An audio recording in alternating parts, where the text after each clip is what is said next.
So David Robertson, this is the origin of this. David Robertson is a relief pitcher for the Philadelphia Phillies. He strained his calf while jumping up in the air to celebrate Bryce Harper's home run in the wild card series. In honor of that, we're going to be taking a look at the top 5 weirdest baseball injuries. I can't think of any more weird injury than straining something celebrating. I mean, that's hard to Didn't hear. sorry, before we Yeah. get to that, didn't the wasn't the NFL kicker buried like a game-winning field goal or something, and like broke his leg jumping? I'm pretty sure it happened. Martin Gramatica is coming to my mind. He I like made a field goal and was jumping around and like broke his leg or something afterwards. Went there, tore his AC, like something crazy when we were young. yeah. You gotta be careful when you're celebrating. You always gotta watch out for what's around.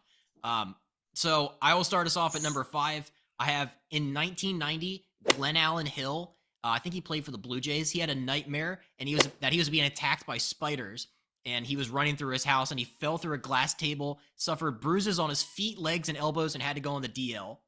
So that's, I mean, spiders suck, but I mean that's tough. That's a tough scene for Glenn Allen Hill. Number 4, 2004, Sammy Sosa sneezed so hard he sprained a ligament in his lower back. I mean, that's kind of a joke on Twitter. Yeah, you've done that? I've sneezed and thrown out my back before. That is true. What what is up with these athletes? What I how do you was do that? sorry. I was actually sitting at breakfast with my wife, who was my girlfriend at the time, literally in Louisville, and I forget. I don't know if I was like reaching for something, but literally just sitting there sneezed, and I was like, "Oh, got hurt," and like just slowly. This was we were playing a Sunday day game too. It just like slowly as I was sitting there, it's just getting worse and worse to the point where I was like, I can't play today. I ended up going on the IL for 10 days. Now it's like the only time I've been on the IL in like years. Holy shit, you actually did that. I swear to God, my wife is my witness. I did it. Damn, you and Sammy. That's insane. So that was number 4. Powerful sneezes. You just two powerful dudes. Yeah. All right. Number 3, 2019, Yoenis Cespedes broke his ankle when a wild boar charged at him and he stepped in a hole.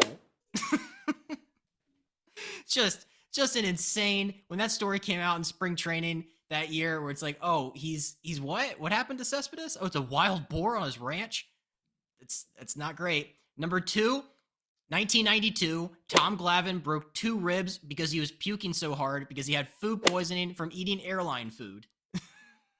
What a Wow. Mad Libs headline that is. That's terrible.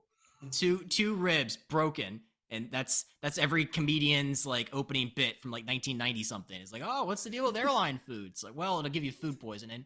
So that is number 2, and number 1. This one holds a special place in my heart. In 2002, Marty Cordova, while he was on the Orioles at the time, he fell asleep in a tanning bed. He got really, really bad sunburn, and he had to miss a few games. And why it's so special is because I got to interview the guy sitting behind me. If you can look, if we're watching on video, Rodrigo Lopez was his teammate back in 2002.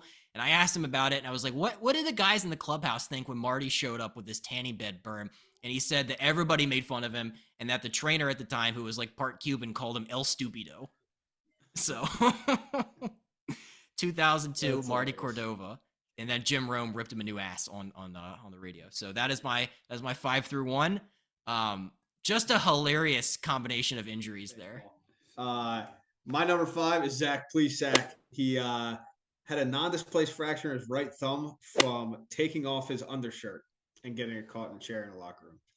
I don't really know how that happens, but that's a rough one right there. So that's number 5. Number 4 is going to be this year, and I could have easily put this higher because I think this is just so ridiculous. Was Aroldis Chapman getting a leg infection from a tattoo that he got during the season? Had to go on the 15-day IL, which is just that's can't even. I don't know how you tell anybody that. That's terrible. Anyway, move on. We got Jesus Luzardo here, who fractured his left pinky playing video games. I still don't know how that happens either, but he actually pitched originally and pitched pretty well, but then they found out about it afterwards. So yeah, video games, broken pinky. That was number 3. So number 2 is going to be Hunter Strickland. He was lifting and he dropped the barbell on his nose, doing hip exercises. It didn't work out very well, and he was actually pitching really well at the time. And broke his nose, missed the time. But yeah, not. You need a spotter sometimes. Hunter Strickland was a big dude too, so that's pretty embarrassing for another big dude. And at number one is Carlos Correa. He got a rib fracture from getting a massage. I don't really know how that's a rough massage right there, but yeah, he was complaining about rib cage soreness.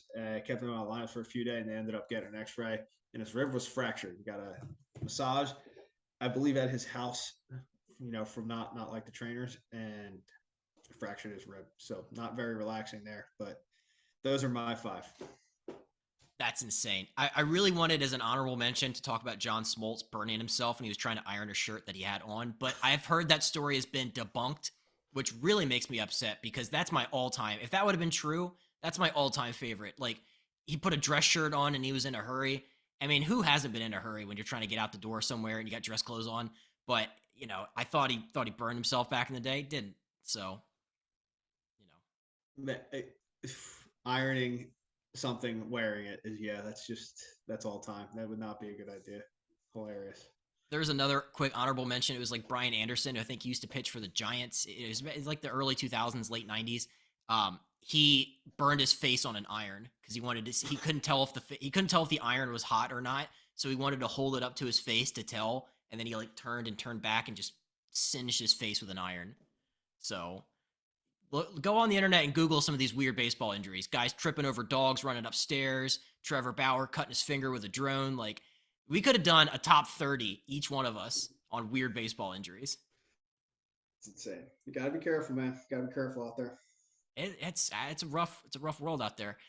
Two last things before we get to our interview this week.